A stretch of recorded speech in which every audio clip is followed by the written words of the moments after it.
वाले बाबूजी, गीत रसील हो अश्लील ना हो। जो हमारे प्रयागराज जनपद के पूर्वज कलाकारों की धरोहर रही है। बिरहा सम्राट महरूम स्वर्गीय जनाब हैदर अली गुरुजी इस गीत को बड़े भाव से, बड़े प्यार से गाया करते थे मास्टर साहब। कैसे?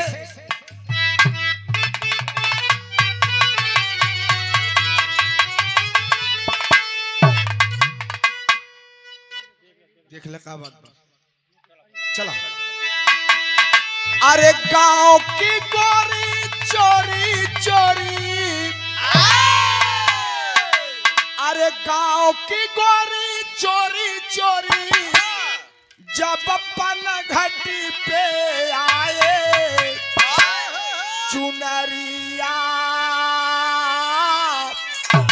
लहर लहर लहराए, चुनरिया लहर लहर लहराए।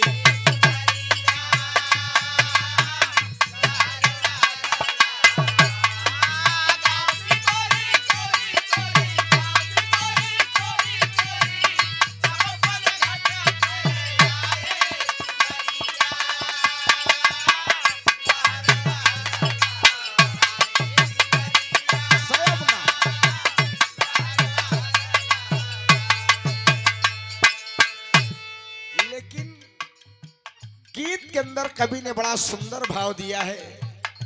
बेटा ममता मई माँ के कमलबद्ध चरणों में मस्तक टेक कर माँ से अरदास करता है कि माँ तू बड़ी दयालु है, सबको सब कुछ देने वाली है, तेरी महिमा बड़ी अनंत है माँ। कहना है मास्टर साहब,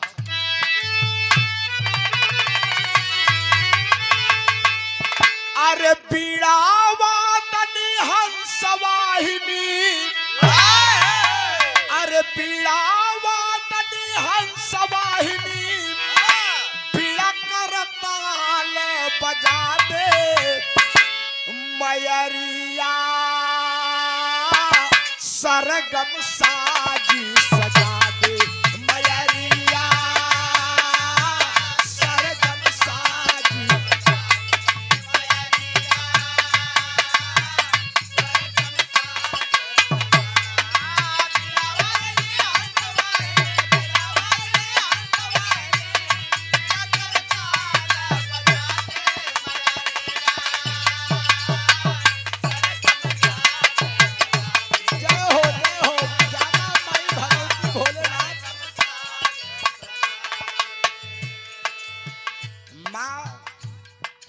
तू बड़ी दयालु है माँ, तेरे दरवाजे पर जो जाता है माँ वो खाली हाथ वापस नहीं आता माँ। जो अपनी फरियाद लेकर जाता है उसकी आप सुनती हो माँ। पहले मंद में बेटा कहता क्या है,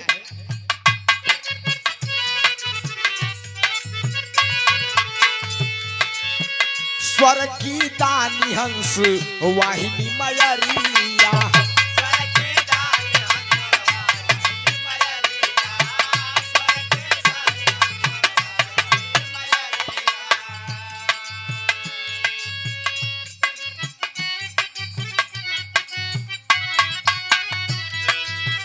मई हर्ष फेर माई हम पे नजरिया, मई हर्ष फेर माई हम पे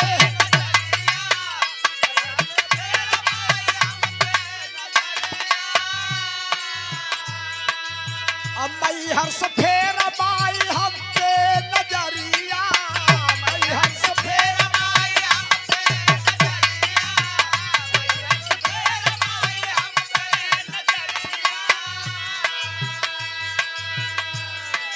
तेरे भरोसे लाल खड़ा है,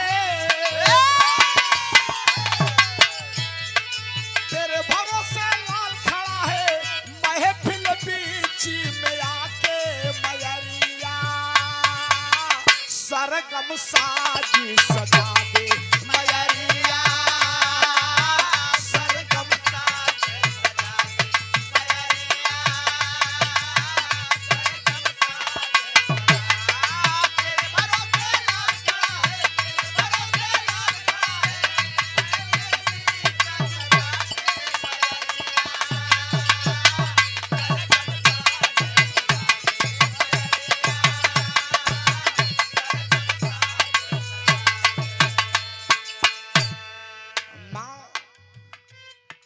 बच्चे की क्या विशारद है देवी। तेरे दरवाजे पर ब्रह्मा विष्णु शंकर ये से देवता वेदों का उच्चारण किया करते हैं। माँ माँ तेरी कृपा जिस पर हो गई माँ, उसका लोक ही नहीं परलोक भी संवर गया देवी। आज बेटे की नैया बड़ी बजधार में है माँ, तेरे चरण कमल का सहारा है देवी। कहना है क्या?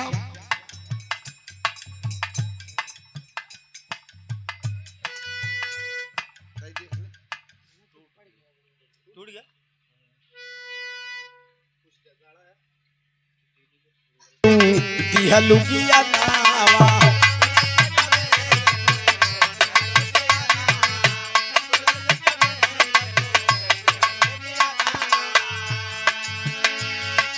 तान से न बैजू के जान जग जहानावा, तान से न बैजू के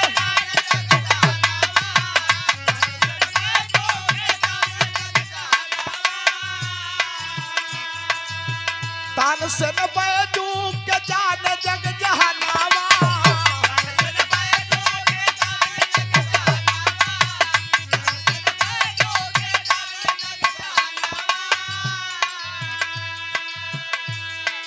निर्धन के धनवान बनैलू,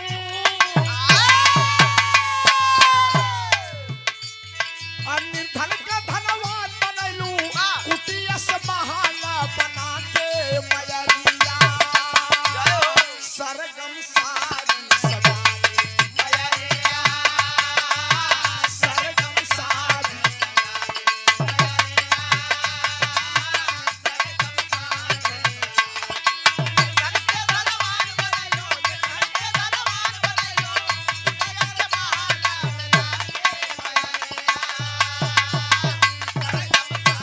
जाना माई भगवती से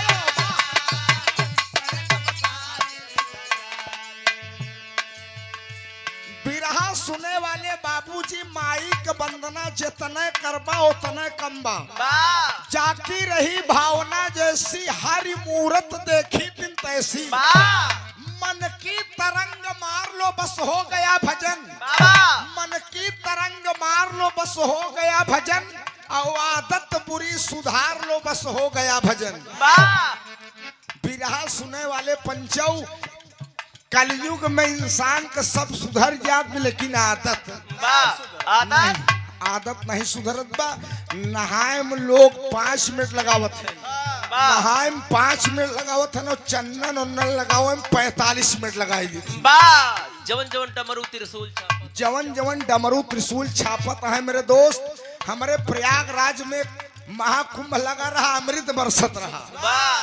आप लोग सुने हो बा अमृत बरसत रहा, लेकिन कुछ लोग तो हुआ तनी बेहाई का हद पार कर दें, जेकर कोनो इंतहा नहीं मास्टर साहब।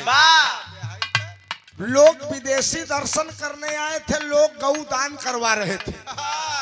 जब गौ दान करावत रहन, बछिया तो हुआ जाए नहीं पहुंच रहन, बछवे बोरा उड़ाए गौ दान कराई देते हैं। यह भक्ति है, यह भाव है मेरे दोस्त। का करबा, जैसे भक्ति रही वैसे भाव मिली आपको। अंतिम और आखिरी बंद में कहना है क्या?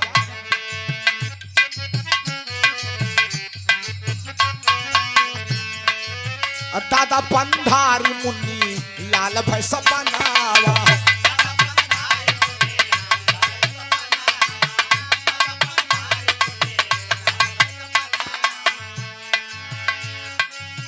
गुरु फूल चंद पूजन सदिन चरनावा, गुरु फूल चंद पूजन सदिन